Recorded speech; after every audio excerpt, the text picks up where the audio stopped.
नमस्कार, लोकमत भारत के खास बुलेटिन में आप सभी का बहुत बहुत स्वागत है। मैं आपके साथ मोनिका राठौड़ा। ये रुक करते हैं खबरों की ओर। पूर्व मुख्यमंत्री दिग्विजय सिंह ने सोनूगुड़ा गांव में आयोजित आदिवासी समाज के कार्यक्रम में भाग लिया। इसी दौरान उन्होंने पैसा एक्ट, जल, जंगल और जमीन के मुद्दे पर केंद्र सरकार और गृह मंत्री अमित शाह पर निशाना साधा। उनके इस बयान के बाद प्रदेश की सियासत में हलचल तेज हो गई है। कार्यक्रम में उन्होंने आरोप लगाया कि आदिवासी इलाकों को नक्सल मुक्त घोषित करने के बाद वहां के खनिज संसाधनों को उद्योगपतियों को सौंपने की तैयारी की जा रही है। उन्होंने कहा कि सरकार अपने खास उद्योगपति मित्रों को फायदा पहुंचाने के लिए खनिज ठेके देने की योजना बना रही है। दिग्विजय सिंह ने कहा कि यदि आदिवासियों के अधिकारों का हनन हुआ तो कांग्रेस सड़क से लेकर सदन तक संघर्ष करेगी। उन्होंने कहा कि वे आदिवासियों के हक और अधिकारों की लड़ाई आखिरी सांस तक लड़ते रहेंगे।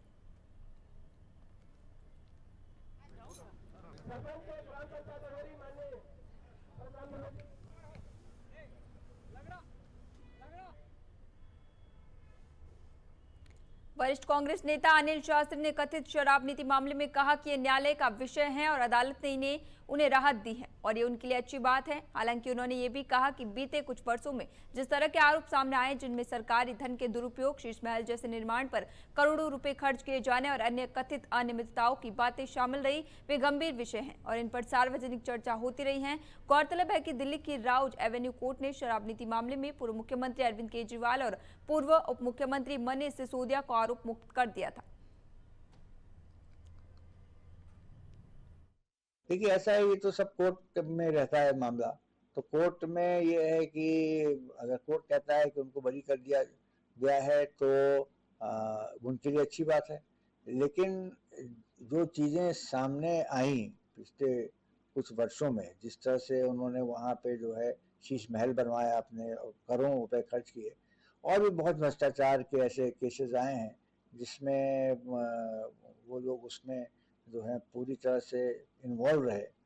तो वो बात है, लेकिन ये है कि कोर्ट का जो फैसला है उसका हम लोग सम्मान करते हैं। इंदौर में सराफा बाजार के व्यापारियों ने असामाजिक तत्वों के खिलाफ मोर्चा खोल दिया है। सराफा बाजार एसोसिएशन के बैनर तले व्यापारियों ने मौन रैली निकाली और प्रशासन से असामाजिक तत्वों के खिलाफ सख्त कार्रवाई की मांग की। व्यापारियों का कहना है कि बाजार में कुछ नए लोग खुद को दलाल बताकर घूम रहे हैं और बाजार की साख को नुकसान पहुंचा रहे हैं। व्यापारियों के अनुसार सराफा बाजार में परंपरागत रूप से दलाली का काम पीढ़ी दर पीढ़ी होता आया है और यहाँ के पुराने दलालों की अपनी पहचान और विश्वसनीयता है। लेकिन हाल ही में कुछ बाहरी तत्व बाजार में सक्रिय हुए हैं, जिनकी गतिविधियों से बाजार का माहौल प्रभावित हो रहा है और छवि धूमिल हो रही है। इसी के विरोध में सराफा बाजार एसोसिएशन ने मौन रैली निकालकर प्रशासन को ज्ञापन सौंपा। ज्ञापन में मांग की गई है कि ऐसे असामाजिक तत्वों की पहचान कर उनके खिलाफ कड़ी से कड़ी कार्रवाई की जाए ताकि बाजार की गरिमा और व्यापारियों की सुरक्षा बनी रहे।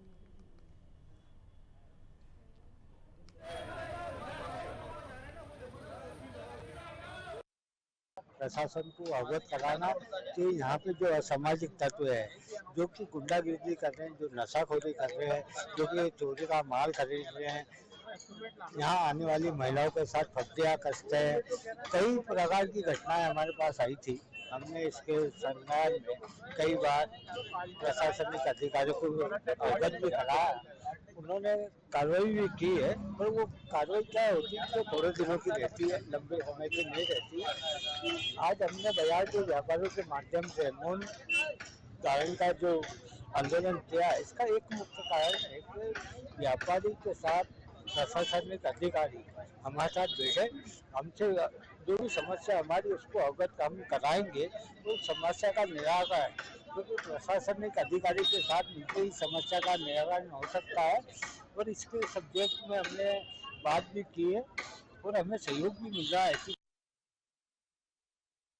समस्या गहरी और आंदोलन शांतिपूर्ण, ये सिर्फ सराफा बाजार में संभव होगा।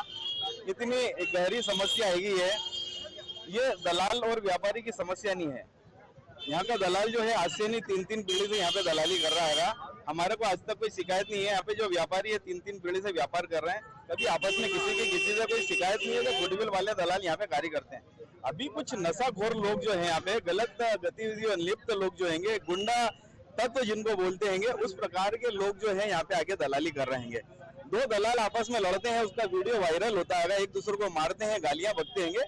वो दलाल यहाँ के सराफा बाजार के नहीं है, वे अवैध लोग हैं, अवैध गतिविधियों में लिप्त लोग हैं। उनको अगर हम बोले कि सराफा बाजार के दलाल हैं तो शायद वो हमारी गरिमा के ऊपर धब्बा है। व्यापारी एसोसिएशन की ओर से जो ज्ञापन दिया गया है उसमें यहाँ पर कुछ अवैध दलाल की सूचना इनके द्वारा दी जा रही है। हालांकि एसोसिएशन ने अपनी एक सूची भी दी है, इसमें से 148 दलाल यहाँ रजिस्टर्ड हैं जो यहाँ के लिए वर्क करते हैं।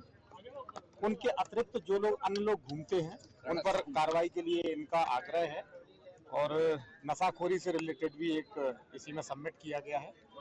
मैं आप सभी को ये विश्वास दिलाता हूँ और पूरे एसोसिएशन से एक प्रॉमिस करता हूँ कि यहाँ अवैध दलाल नहीं रहने दिए जाएंगे। दूसरा, जो शराब और नशाखोरी जैसा यदि कोई भी फैक्ट हमारे सामने में जैसे ही आता है, अभी यहाँ 4-6 दिन पहले का एक वीडियो वायरल हुआ है, एक नशेड़ी यहाँ पे बाथरूम किया हुआ है और बताया गया है कि वो भी पहले यहाँ दलाली करता था। तो जैसे ही वो मामला संज्ञान में आया उसे तत्काल गिरफ्तार किया गया और अरेस्टिंग करके उसको जेल भेज दिया गया। बीएनएसएस के तहत उसके विरुद्ध कार्रवाई की गई है।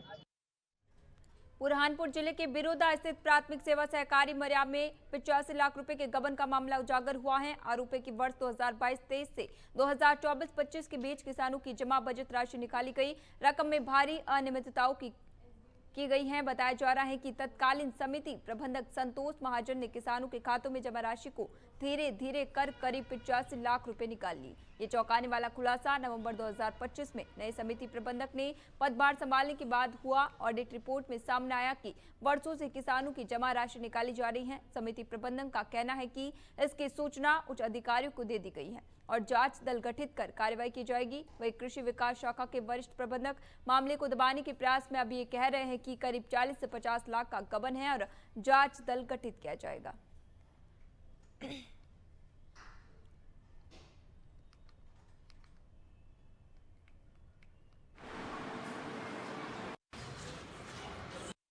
लगभग 85 लाख के आसपास का है। तो मेरे पूर्व जो प्रबंधक थे, क्या नाम? संतोश महाजन है। तो मेरे पूर्व में उनके पास में चार्ज था। तो जब मैंने चार्ज लिया तो कंप्यूटर ERP का जो काम आया उसमें ऑडिट के दौरान मिलान में अनियमितता पाई गई। अच्छा, कैसे मालूम पड़ा आपको ये सब चीज़ें? और ये जो ऑनलाइन ये ऑडिट करवाने के दौरान ये चीज़ें सामने आई हैं। बिरोदा समिति में बचत बैंक में पूर्व प्रबंधक द्वारा कुछ अनियमितता की गई है, कुछ संज्ञान में आया है। उसके लिए हमने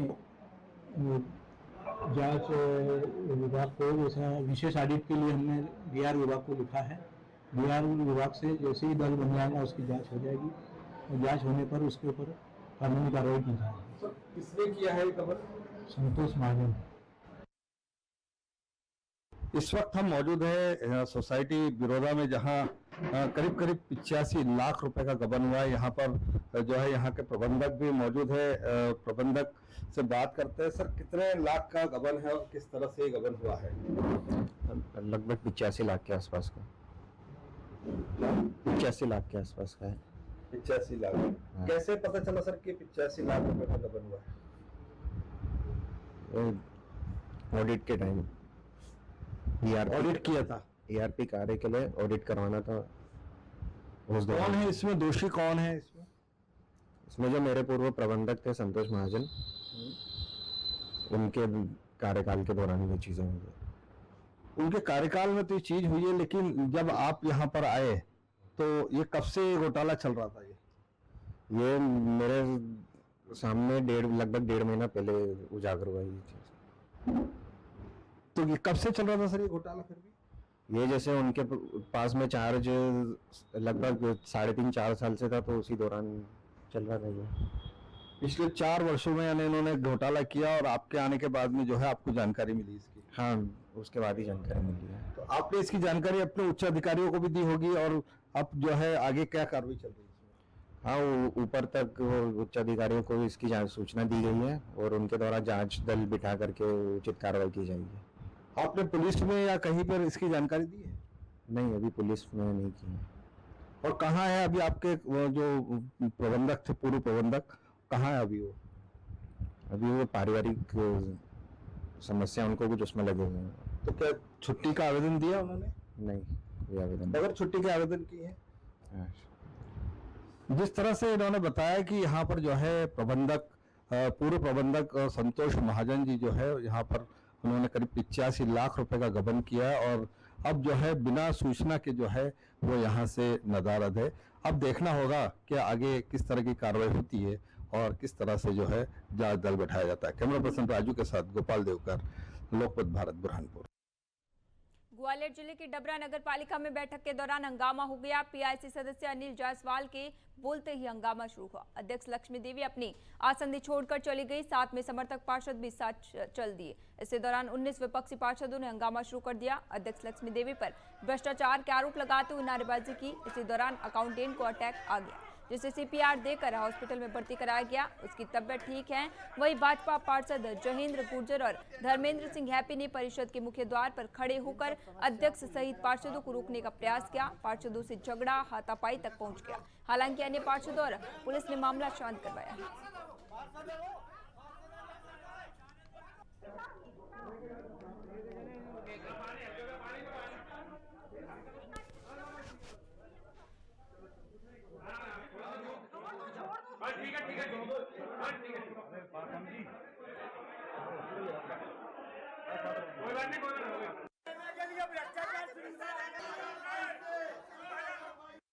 पिछले सम्मेलन ये भ्रष्टाचार के लिए हुआ था, लेकिन उनको मालूम है कि भ्रष्टाचार के लिए हमको जवाब दे नहीं पाएंगे, हम फंसेंगे। जांच होगी, कमेटी बनेगी, क्योंकि पिछले सम्मेलन का अधिकार उनको था नहीं। हमने बुलाया था, उसमें हमारे अधिकार थे सारे, तो उन्होंने मीटिंग कैंसिल कर भाग गई मीटिंग से कि मीटिंग करेंगे नहीं। आखिर ऐसा कब तक चलेगा भाई साहब कि जनता के कामों से भगा जाएगा और आखिर आप लोग जो मीटिंगों में 2-5 मिनट की मीटिंग पूरा उसी की लड़ाई लड़ रहे हैं। उल्टी हमको धमकियां दी जा रही हैं। कर्मचारियों से हम कोई भी बात कहते हैं, यहाँ छोटे छोटे कर्मचारी, तो वो हमको एक ही बात की धमकी देते हैं कि है ना कि बोले आप हमसे बदतमीजी करोगे तो हम आपकी एफआईआर करा देंगे। हम अधिकारियों से कोई बात ही नहीं कर पा रहे। शहर पर सदन में बात करने के लिए हमने मीटिंग बुलाई तो मीटिंग से भाग जाना है। हमें मौका ही नहीं मिल रहा कभी बात करने का।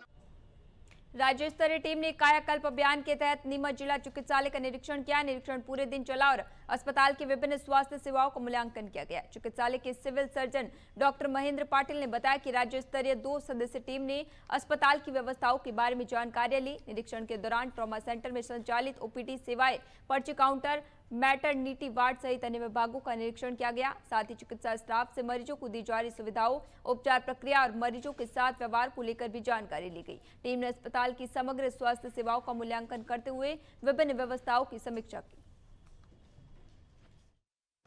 आज जिला चिकित्सालय नीमच के कायाकल्प के फाइनेंसमेंट के लिए 2 सदस्यों की टीम, जिनमें डॉक्टर मालती नीमा डीकेएम उज्जैन एवं मधु नीमा डीकेएम उज्जैन एवं मालती बिजवाल सीएमएनएचओ ऑफिस रतलाम से आई है, जो कि आज कायाकल्प के असेसमेंट में दिन भर जिला चिकित्सालय का निरीक्षण करेंगे और अपनी रिपोर्ट बना करके स्टेट को प्रस्तुत करेंगे। सर, किस प्रकार का निरीक्षण रहेगा, क्या क्या देखेंगे? अस्पताल की सारी व्यवस्थाएं, अस्पताल में पेशेंट से कैसे डील किया जाता है, क्या क्या सुविधाएं उपलब्ध है, स्वभाव पेशेंट के साथ में, मरीजों के साथ में स्टाफ का व्यवहार कैसा है। एप्स्टीन फाइल का विवाद खंडवा में भी गहरा गया है। कांग्रेस पार्टी ने खंडवा में भी हरिदीप सिंह पुरी का पुतला दहन कर विरोध प्रदर्शन किया है। कांग्रेसियों ने शहर के केवराम पेट्रोल पंप पर हाथों में द पीएम इज कॉम्प्रोमाइज लिखे हुए पेपर लिए विरोध करते दिखे। कार्यकर्ताओं ने एप्स्टीन फाइल के विवादों में फंसे केंद्रीय मंत्री हरदीप सिंह पुरी का विरोध प्रदर्शन कर पुतला दहन किया। कांग्रेस कार्यकर्ता गांधी भवन से मार्च करते हुए केवलराम पेट्रोल पंप पर नारेबाजी करते हुए नजर आए।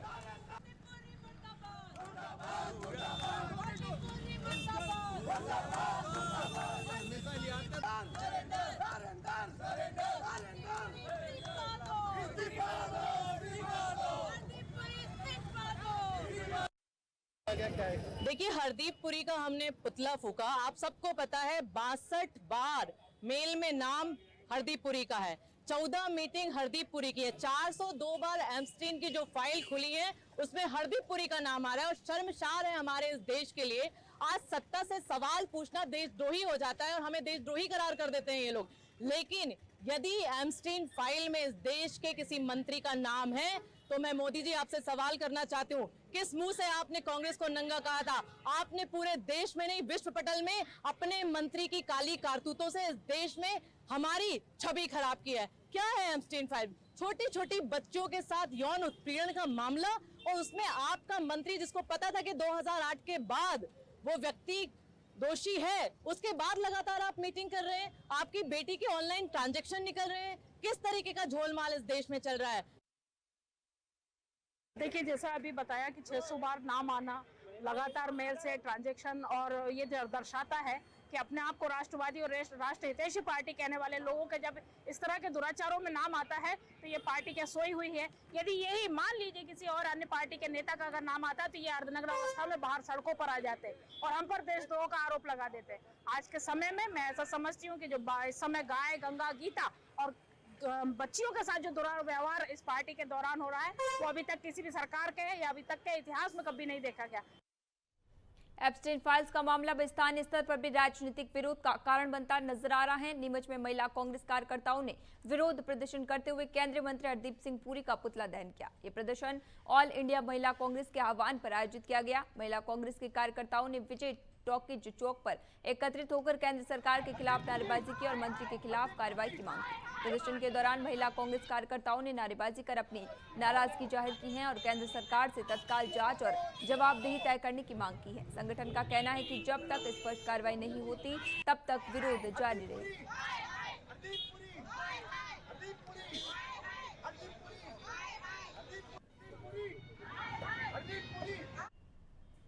अयोध्या तीर्थ यात्रा के लिए खंडवा से स्पेशल ट्रेन निकली। महापौर अमृता यादव ने ट्रेन का पूजन किया। यात्री को माला पहनाकर उनका स्वागत किया गया। ये ट्रेन 2 मार्च को वापस खंडवा आएगी। मुख्यमंत्री तीर्थ दर्शन योजना इस बार अयोध्या धाम जाएगी। इसमें 60 वर्ष से अधिक के वृद्धजन का चयन किया गया था। खंडवा से निकलने वाली स्पेशल ट्रेन का महापौर अमृता यादव ने पूजन किया। उन्होंने यात्रियों को माला पहनाकर स्वागत किया। सभी को अयोध्या धाम के लिए शुभकामनाएं देते हुए सुखद यात्रा की बधाई दी है। खंडवा रेलवे स्टेशन से स्पेशल ट्रेन द्वारा श्रद्धालु का जत्था अयोध्या के लिए रवाना हुआ।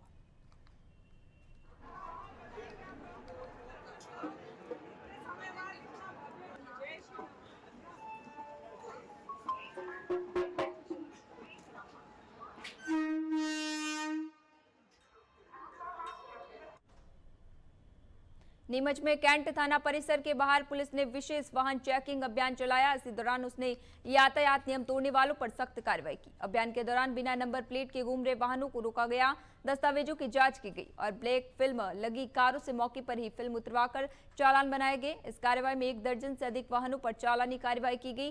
पुलिस के अनुसार मंदसौर नीमच क्षेत्र मादक पदार्थ तस्करी के लिए संवेदनशील माना जाता है, जहां लग्जरी वाहनों के जरिए नशीले पदार्थों की आवाजाही की आशंका रहती है। इसी को ध्यान में रखते हुए संदिग्ध वाहनों पर विशेष निगरानी रखी गई। नीलेश अवस्थी ने बताया कि अभियान जारी रहेगा और आम लोगों से यातायात नियमों का पालन करने की अपील की गई है।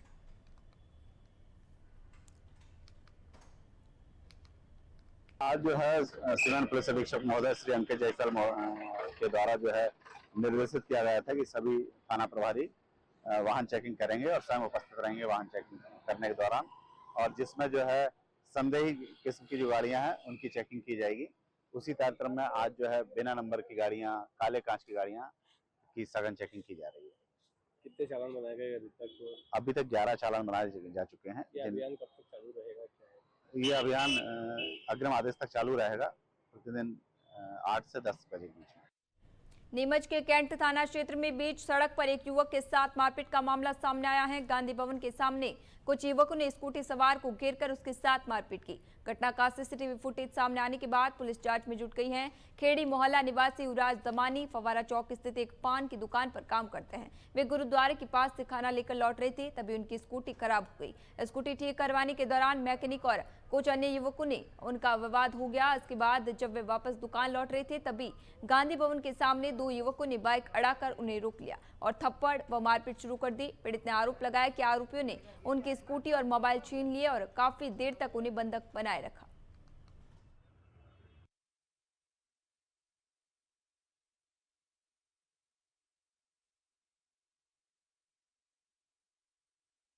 मैं सैनिबान में काम करता हूँ। मैं भैया का खाना लेने गुरुद्वारे के पास जस्ट पास में गया था और वहाँ पे मेरे साथ गाड़ी मेरी खराब हो गई थी। और एक्चुअली हुआ क्या था कि भैया का गैरेज पास में था, तो उन भैया ने गलतफहमी की वजह से कुछ मेरे साथ हाथापाई की है। कांग्रेस भवन के यहाँ पे भी आके मेरे को हाथापाई की है। सीसीटीवी कैमरे में भी रिकॉर्ड हो चुके हैं वो, और मैंने एफआईआर भी दर्ज कराई है। और वो मैं तो चाहता हूँ कार्रवाई किया। उनके साथ 10-12 आदमी थे, वो दुकान पे ले जाके भी मारा और वहाँ कांग्रेस भवन के वहाँ पे सामने भी मेरे को मारा। कैमरे में कैद हुए हैं। मैं तो यही चाहता हूँ कार्रवाई हो उनके खिलाफ। रीवा पुलिस ट्रेनिंग सेंटर में प्रशिक्षण ले रहे 6 नव आरक्षकों का एक वीडियो सोशल मीडिया में वायरल हो रहा है। इसमें उन्होंने एक साथ मिलकर एक रील तैयार बनाई, बाद में उसे सोशल मीडिया पर पोस्ट कर दिया। वीडियो वायरल होने के बाद पुलिस प्रशिक्षण सेंटर में पदस्थ पीटीएस एसपी सुरेंद्र कुमार जैन ने इस मामले में एक्शन लेते हुए सभी 6 नव आरक्षकों को कारण बताओ नोटिस जारी किया है। पत्र में जिक्र किया गया है कि पुलिस मुख्यालय भोपाल द्वारा वर्दी में रील नहीं बनाने के निर्देश दिए गए थे, इसके बाद भी रील बनाई गई। इससे विभाग की छवि धूमिल हुई है। ऐसे में स्पष्ट करें कि क्यों न आपके खिलाफ अनुशासनात्मक कार्रवाई की जाए।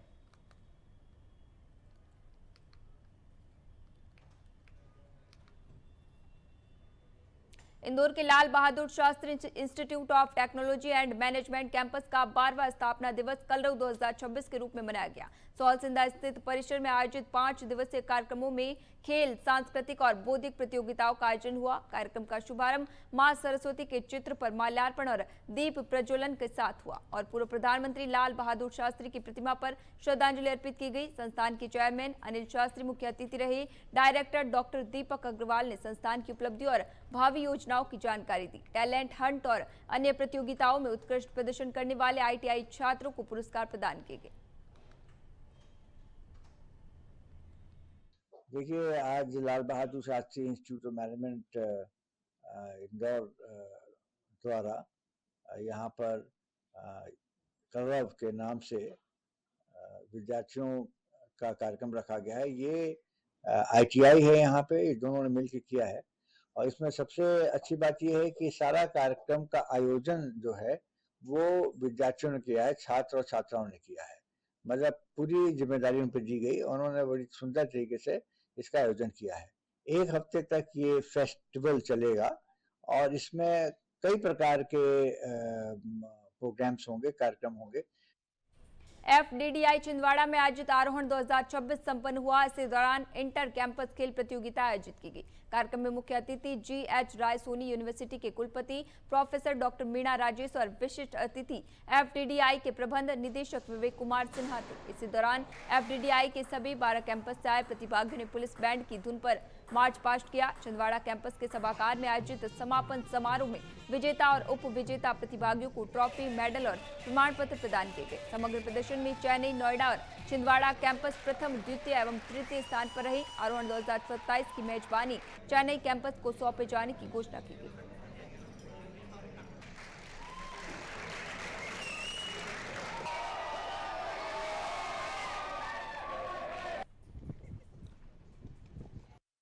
नमस्कार।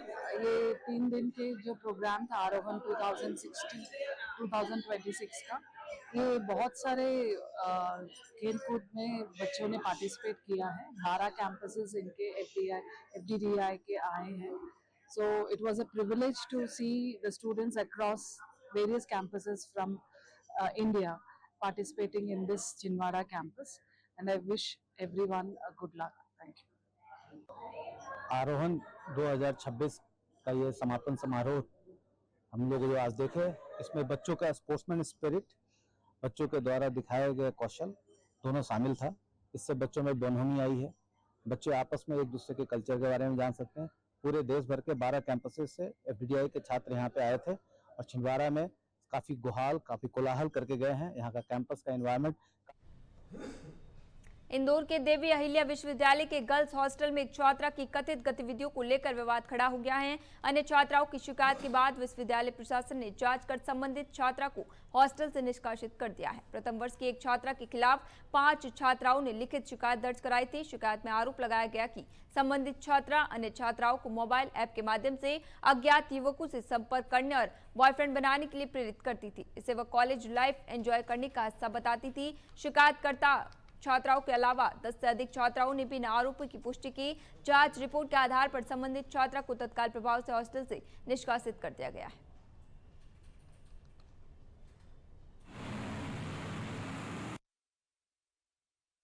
हॉस्टल में एक बच्ची है जो डेटा साइंस के 5 ईयर कोर्स में पढ़ रही है, फर्स्ट ईयर में।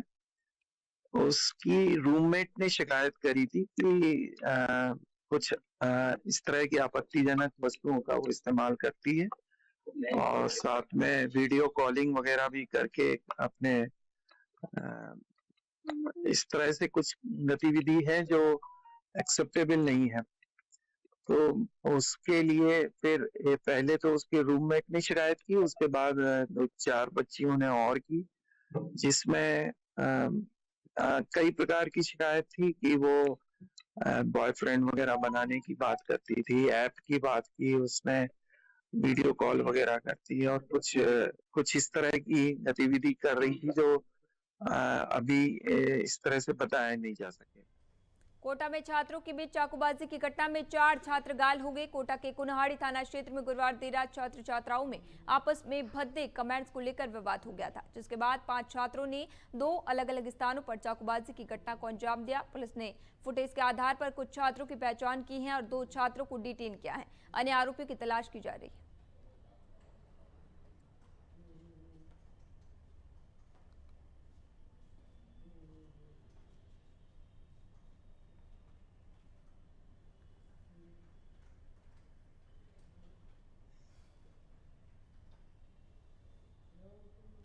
रंजिश नहीं थी, राह चलती छोटी मोटी बात को लेके होट टोक हुई। शायद राह चलते उन्होंने इनके साथ में कोई गर्ल्स वगैरह पीछे चल रही होंगी, उन पे कोई कमेंट किया होगा, तो उन्होंने मना किया कि आप इस तरह कमेंट्स क्यों कर रहे हो, तो उस बात को लेके उन्होंने वापस पलट के इन पे वार किया है। एक घटना में, तो दूसरी घटना में सिर्फ इस बात पे हुआ है कि आप हमारी तरफ क्यों देख रहे हो। तो छोटी सी बात। डिटेन किया गया। कितने घायल हुए हैं? नहीं, घायल 4 हुए हैं, अभी तक डिटेन नहीं हुए हैं कोई भी, प्रयास जारी है। 2 FIR दर्ज हो गई है दोनों घटनाक्रम की। अभी के लिए फिलहाल इतना ही। तब तक के लिए बने रहिए लोकमत भारत के साथ सच का।